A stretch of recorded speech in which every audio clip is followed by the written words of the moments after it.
Hello बच्चों, नमस्कार। स्वागत है आप सभी का इटर्नल क्लासेस बी इनफाइनाइट पर। मेरा नाम है अंकित पांडे और बच्चों आज हम लोग फिर से करने वाले हैं कोऑर्डिनेट ज्योमेट्री क्लास 10 एक्सरसाइज 7.2 का क्वेश्चन नंबर 5। क्वेश्चन नंबर 4 तक हम लोग ऑलरेडी खत्म कर चुके हैं। इसका पूरा प्लेलिस्ट जो है आपको डिस्क्रिप्शन बॉक्स में उसका लिंक मिल जाएगा, वहां से बाकी क्वेश्चन जो है सॉल्व कर सकते हैं। 7.1 के भी, 7.2 के भी, इसके अलावा सेक्शन फॉर्मूला, डिस्टेंस फॉर्मूला क्या होता है, ये सारी चीजें आप प्लेलिस्ट में से सीख सकते हैं। आज हम लोग करने वाले हैं क्वेश्चन नंबर 5। तो आओ देखते हैं क्वेश्चन नंबर 5 क्या कह रहा है और उसको धीरे से सॉल्व करते हैं। ठीक है, क्वेश्चन नंबर 5 है find the ratio in which the line segment joining A 1,-5 and B -1,5 -4,5 is divided by the x axis. Also find the coordinates of the point on the division. ध्यान से सुनना, कह रहा क्या है। ये कह रहा है कि मेरे पास दो पॉइंट हैं ए और बी। ठीक है, मान लो ये पॉइंट ए है और ये पॉइंट बी है। ठीक है, ए का कोऑर्डिनेट मुझे दिया हुआ है 1,-5। ठीक है, और बी का जो कोऑर्डिनेट है दैट इज -4,5। अब मेरे को बोला है कि ये दोनों पॉइंट को एक्स एक्सिस, ठीक है, एक्स एक्सिस डिवाइड कर रही है। एक्स एक्सिस पे अगर कोई पॉइंट होता है, ध्यान से सुनना, अगर कोई पॉइंट एक्स एक्सिस से डिवाइड हो रहा है तो इसका मतलब है एक्स एक्सिस पे ऊपर ही वो पॉइंट होगा, है ना। हमने पढ़ा था कि अगर पॉइंट एक्स एक्सिस पर है, ध्यान से सुनना, इसको नोट कर लेना अभी अगर पहले नहीं किया है तो, जब भी हमको point on the x axis बोलेगा, ठीक है, point on the x axis, इसको हमको लेना है x,0। ठीक है, हमको हमेशा जो पॉइंट होगा, अगर कभी भी आपको बोलता है कि एक्स एक्सिस के ऊपर ही कोई पॉइंट है तो वो हमेशा लेंगे हम x,0। इसमें भी यही कह रहा है कि हमको जो पॉइंट है जो डिवाइड कर रही है लाइन वो एक्स एक्सिस के ऊपर ही है ना। जो पॉइंट डिवाइड कर रहा है वो एक्स एक्सिस के ऊपर ही है। तो हम मान लेंगे कि ये पॉइंट P है जो एक्स एक्सिस के ऊपर है, इसका कोऑर्डिनेट हो जाएगा x,0। ठीक है, ये दोनों पॉइंट है मेरे पास। इन दोनों पॉइंट को जो लाइन जोड़ रही है वो डिवाइड की जा रही है एक्स एक्सिस, बीच में एक्स एक्सिस आ रही है ना। इमेजिन करना चाहते हैं तो ध्यान से सुनना इसको। अगर मेरे पास ये 4 क्वाड्रेंट है, ठीक है, अब सुनो, ये मेरे पास क्या है, ये माइनस है, ये प्लस है, यानी कि ये सेकंड क्वाड्रेंट में यहाँ पॉइंट आएगा, समझ गए। और ये जरा देखो, ये क्या है, पॉजिटिव निगेटिव, एक्स पॉजिटिव है, वाई नेगेटिव है। एक्स पॉजिटिव वाई नेगेटिव का मतलब यहाँ कहीं आएगा। ठीक है, तो मुझसे बोल रहा है कि ये लाइन जो है वो यहाँ पे कहीं काट रही है, तो एक्स एक्सिस के ऊपर जो काट रही है पॉइंट, मुझे इस एक्स वाला कोऑर्डिनेट बताओ। अब देखोगे तो ये एक्स एक्सिस के ऊपर अगर पॉइंट आ गया तो हम बोलेंगे कि ये भाई x,0 होगा। ठीक है, एक्स एक्सिस के ऊपर अगर पॉइंट है, अब ये पॉइंट इसको दो पार्ट में डिवाइड कर रहा है, हमें नहीं पता, y से हमने लेना नहीं है। अभी मुझे बोला है कि x वाला कोऑर्डिनेट बताओ। तो अगर ये देखो कि ये पॉइंट P है, मान लो यहाँ वाला, और ये A और B को डिवाइड कर रहा है और ये x एक्सिस के ऊपर है, तो x एक्सिस वाला जो कोऑर्डिनेट हम लेते हैं हमेशा से वो होता है x,0। तो हमने लिया x,0। ठीक है, point on the x axis. अब मुझे कह रहा है कि बताओ कि किस रेशियो में डिवाइड कर रहा है। तो इसके लिए भी मैंने बताया था रेशियो, हम क्या बोलेंगे, हमसे पूछा है रेशियो, तो हम रेशियो एज्यूम करेंगे, लेट द रेशियो बी।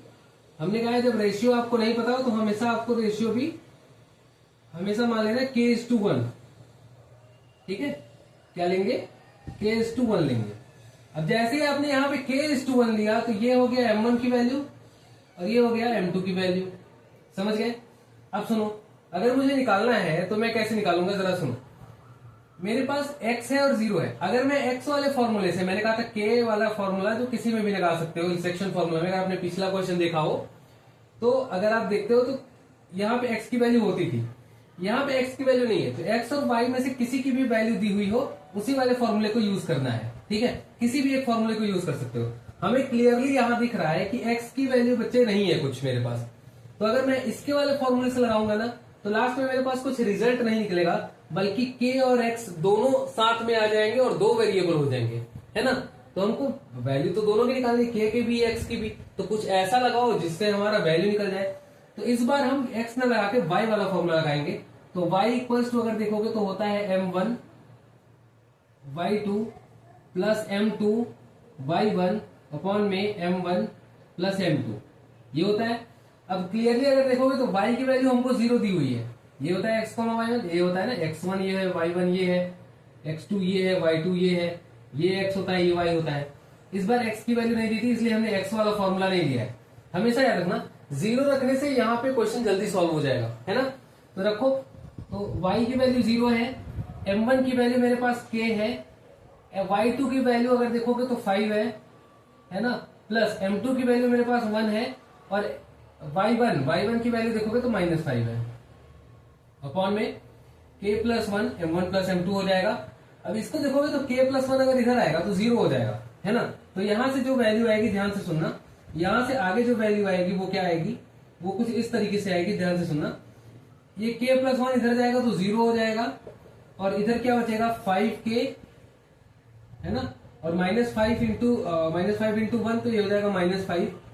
यहां से अब k की वैल्यू तो निकाल सकते हो तुम, k की वैल्यू क्या होगी बताओ, ये -5 इधर आएगा तो +5 हो जाएगा, और ये 5 इधर मल्टीप्लाई में है, इधर जाएगा तो डिवाइड में हो जाएगा, तो 5 अपॉन में 5, यानी कि k की वैल्यू जो आई मेरे पास वो आई है 1, ठीक है। अगर k की वैल्यू 1 आई है बच्चे, तो मेरे पास बताओ, हमने रेशियो माना था k:1, यानी कि जो रेशियो आया है वो आया है 1:1, ठीक है, 1:1। तो पहला तो आंसर हो गया कि रेशियो आ गया भैया 1:1, ठीक है। अब जरा एक चीज समझो, जब मैं तुमसे कहता हूं कि जब कोई तुमसे कहता है कि मेरा रेशियो 1:1 है, 1:1 का मतलब है बराबर बराबर हिस्से में बांटा गया है, ठीक है। तो अगर बराबर बराबर हिस्से में बांटा गया है, अगर ये पॉइंट ने इन दोनों को बराबर बराबर हिस्से में बांटा है, तो बच्चे ये पॉइंट इन दोनों का मिड पॉइंट होगा, है ना, ठीक बीच में होगा। मिड पॉइंट के लिए हमने मिड पॉइंट फॉर्मूला पढ़ा है, तो अब हम लगाएंगे x के लिए मिड पॉइंट फॉर्मूला।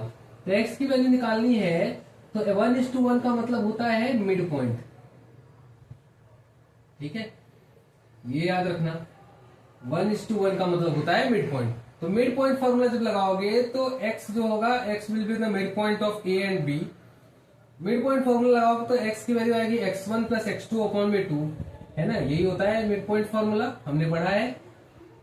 यहां से जो वैल्यू निकालोगे तो x1 की वैल्यू मेरे पास 1 है और x2 की वैल्यू -4 है, दैट इज 1 प्लस -4, ठीक है। यहां से अपॉन में 2, तो x की वैल्यू जब निकालोगे तो ये आ जाएगी 1 -4 अपॉन में 2, यानी कि x की वैल्यू -3 अपॉन में 2 आएगी, ठीक है। अब इस कोऑर्डिनेट को अगर देखोगे तो मैंने कहा था x, 0 है, तो ये आ जाएगा कोऑर्डिनेट, जो p का कोऑर्डिनेट x, 0 था, ये p का कोऑर्डिनेट आ जाएगा -3,2 अपॉन में 0, -3 अपॉन में 2, 0। मेरे पास रेशियो पूछा था, मैंने रेशियो शुरुआत में k:1 लिया, k:1 रख के हमने, याद रखना जब भी कभी भी रेशियो तुमसे पूछा हो तो x या y की किसी भी फॉर्मूले में रख देना। यहाँ पे x की वैल्यू नहीं दी हुई थी बच्चे, इसलिए हमने पहले y की वैल्यू के साथ किया, और y की वैल्यू 0 दी हुई थी तो आसानी से सॉल्व भी हो गया।